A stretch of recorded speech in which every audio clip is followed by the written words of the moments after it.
नमस्कार, आप जुड़ चुके हैं वैली एक्सप्रेस न्यूज के साथ। 370 एब्रोवेशन कहीं ना कहीं सबने ये कहा 370 जा चुका है, 35 से जा चुका है, लेकिन उसके जाने के बाद क्या हुआ? जाने के बाद हुआ पीएचई का एक स्कैम निकला 13,000 करोड़ का। अब कहीं ना कहीं राज्यपाल के नजदीकी, जो राज्यपाल के नीचे हैं, अब वो भी कह रहे हैं कि लगभग 1.5-2-2.5 लाख जो नौकरी है वो भी बैकडोर एंट्री से ले गई है। कल का बयान है उनका, उन्होंने ये कहा अगर आपके टाइम में, आपकी सरकार में, देखिए इस वक्त ब्यूरोक्रेसी हावी है, ब्यूरोक्रेट बैठे हुए हैं, अगर आपके टाइम में अगर बैकडोर एंट्री से नौकरी दी जा रही है तो बात जो जवाब है आप चुनिंदा सरकार से मांग रहे हैं। कल महबूबा ने भी कुछ कहा, चलिए महबूबा मैडम ने क्या कहा वो बात की बात है, इस पे बात करेंगे प्रताप सिंह जम्वाल से जो मेरे साथ जुड़ेंगे, अभी आम आदमी पार्टी से बिलोंग करते हैं। प्रताप, क्या लग रहा है जिस तरह से यहाँ पर घोटालों का एक स्कैम निकल के आ रहा है? दिल्ली में एक कहा कि शराब घोटाले में बड़े बड़े मंत्री लेंगे, यहाँ पर जो शराब घोटाला चल रहा है और भी बहुत से घोटाले हैं, मैं बता नहीं सकता इतने घोटाले हैं कि क्योंकि सरकार बताने नहीं देगी। जो पता है वो मैं आपसे पूछता हूँ, क्या लग रहा है आपको यहाँ पर ये जो इस वक्त स्कैम चल रहे हैं इनका कुछ हो सकता है? देखिए, सबसे पहले कि आम आदमी पार्टी का घोटाला इन्हें दिख गया, जिसमें आज तक एक चवानी तक नहीं मिली 1000 से ज्यादा रेड करने के बाद। लेकिन एक जम्मू कश्मीर का जहां पे एक्साइज पॉलिसी आई 2000 करोड़ का घाटा पड़ा था जम्मू कश्मीर का, उसका क्या हुआ? उस पर कोई कार्रवाई नहीं हुई। आज टाइम एंड टेक्नोलॉजी एजेंसी जैसी जहां पे लूट के चली गई नौजवानों को, कोई कार्रवाई नहीं हुई। आज चीफ सेक्रेटरी जी ये कहते हैं कि 2.5 लाख नौकरी ऐसे लोगों को दी गई जो डिजर्व नहीं करते थे। लेकिन मुझे ये बताइए, उन्होंने ये नहीं बताया कि उनके एजेंट कौन थे लगवाने वाले, सरकार किसकी थी? आप क्या कर रहे हैं? क्या आपके पास आज ईडी सीबीआई नहीं है? अब तो 370-35 वो रोड़ा तो है ही नहीं, रोड़ा तो हट गया ना। फिर उस रोड़ा जब हट गया तो फिर जरूरत को क्या है इनको कि वो बाहर ही बैठे रहे? आ जाए जहाज उड़ा के, जहाँ पे भी कार्रवाई करें कार्रवाई, डाले ना जेल में। लेकिन यहाँ पे कुछ नहीं होगा, क्योंकि यहाँ पे जम्मू कश्मीर के लोगों को भारतीय जनता पार्टी चंदे के नाम पे इस्तेमाल करती है। इन्हें भी दिल्ली से फरमान है कि आप जाइए जम्मू कश्मीर से चंदा इकट्ठा करिए और हमारे दिल्ली खजाना भरिए। और यही चीज जम्मू कश्मीर, देखिए पीएचई में सबसे बड़ा घोटाला इतना बड़ा, लेकिन आज तक कोई कार्रवाई नहीं हुई, कोई पूछने वाला नहीं है। एक सिर्फ जहां पे कार्रवाई नहीं, अगर हम पीछे इतिहास में चले जाएं, क्रॉस वोटिंग करते हैं भारतीय जनता पार्टी के एमएलए, कोई कार्रवाई नहीं होती है। फायर एंड इमरजेंसीज की भर्ती में घोटाला होता है, कोई कार्रवाई नहीं होती है। सब इंस्पेक्टर की भर्ती में घोटाला होता है, कोई कार्रवाई नहीं होती है।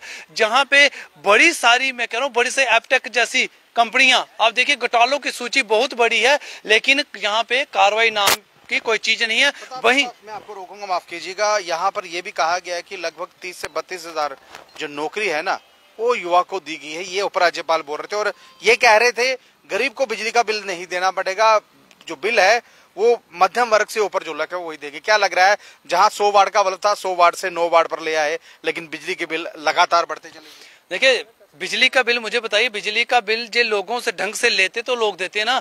जहां एलजी साहब ये कहते हैं कि 80% लोग जम्मू कश्मीर में चुनाव ही नहीं चाहते और बाकी 80% नहीं चाहते, लेकिन वो 80% है कौन है ये बताना वो भूल गए। 80% लोग वो हैं जो इनके घर में काम करते हैं, 80% लोग वो हैं जो इनके आज बाबू, जो इनके मित्र हैं, वो 80% लोग हैं। आज आम लोग चाहते हैं, जहां पे 100 वार्ड का बिल 9 वार्ड में आ गया, लेकिन 300 का बिल 3000 हो गया, वो चाहता है कि चुनाव हो। वो कहता है कि इन लोगों से मैं परेशान हूं, बाहर जाइए। जो ट्राली 800 की आती थी आज वो 6000 की आ रही है, वो दुखी नहीं होगा क्या?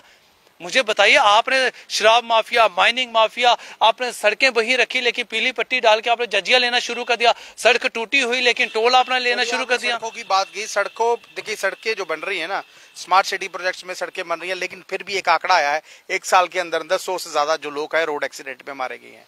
स्मार्ट सिटी प्रोजेक्ट चल रहे हैं, स्मार्ट सिटी आपको बन रहा है, ये बोल रहे हैं शहर बन रहे हैं, उस स्मार्ट सिटी में डेंगू कहाँ से निकल के आया?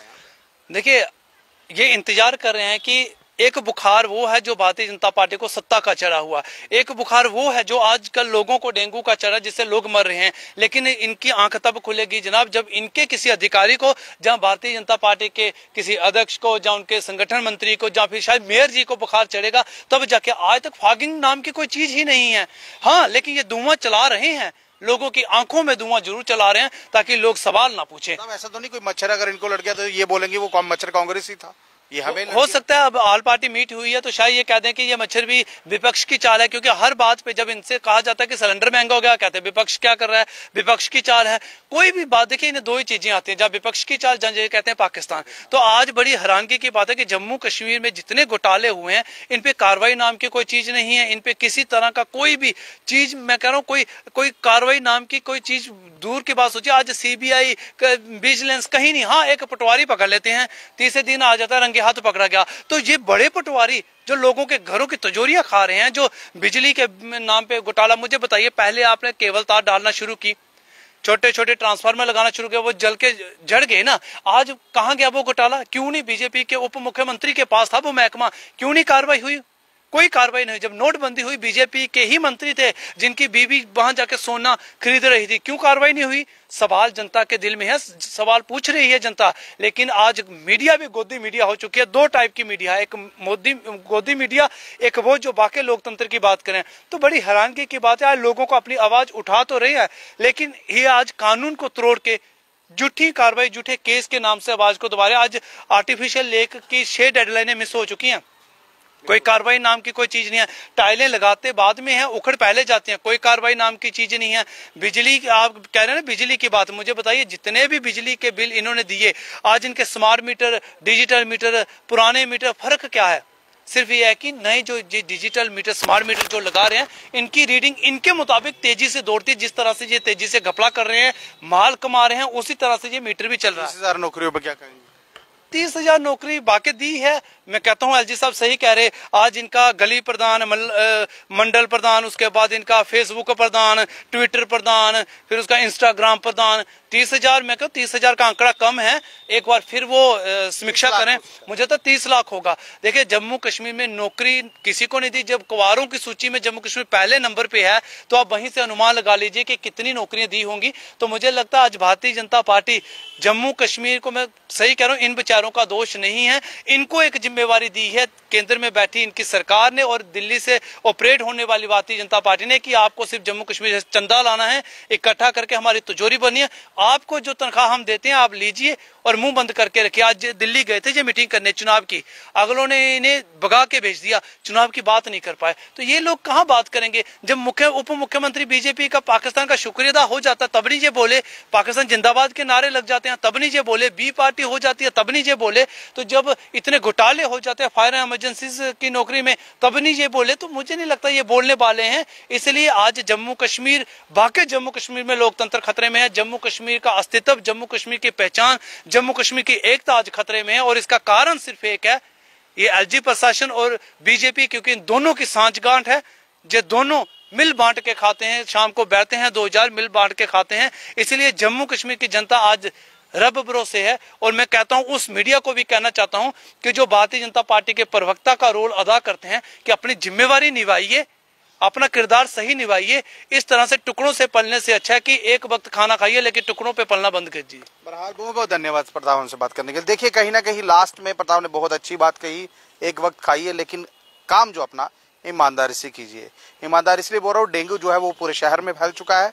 और सबसे बड़ी बात इन्होंने ये कहा था कि कहीं ना कहीं smart city project, smart city बन गई, गलिए नाले ये वो जो भी किया इन्होंने, ये आपने सब कुछ देखा, लेकिन उस गलिए नाले बनने के बाद ये डेंगू कहां से निकल के आया? हर घर में 3 से 4 आदमी बीमार है। और जब हॉस्पिटल में जाते हैं तो वो कह देते हैं कि 7 डे बुखार है। 7 दिन बुखार होने के बाद आपके पाँव में दर्द रहेगी, आपके पैरों में दर्द रहेगी, आप चल नहीं पाएंगे। लेकिन मेडिकल प्रशासन जो है ये बताने के लिए राजी नहीं है कि आपको डेंगू हुआ है। और डेंगू तब ये बताएंगे जब आपके घर के 4 लोगों को डेंगू हो जाएगा। फिर मलेरिया डिपार्टमेंट को एक रिपोर्ट जाएगी, फिर वो फॉगिंग करने आएंगे। यानी कि डेंगू जब हो जाएगा उसके बाद फॉगिंग होगी। और सबसे बड़ी बात, 30,000 नौकरी किसको दी, कहाँ दी? 30,000 नौकरी आपको मिली? उपराज्यपाल कह रहे हैं मैंने नौकरी दी है, और उनके ही नीचे के अधिकारी ये कह रहे हैं कि 2.5 लाख नौकरी का स्कैम हुआ है। किसने किया? जनाब सरकार तो आपकी है। अगर आप सब कुछ कर रहे हैं तो आप भी जवाब मांग रहे हैं, किस तरह से, कैसे, ये समझ नहीं आ रहा। बहरहाल अगर आपको वीडियो अच्छी लगी हो तो अपनी राय जो है कमेंट बॉक्स में जरूर रखिएगा।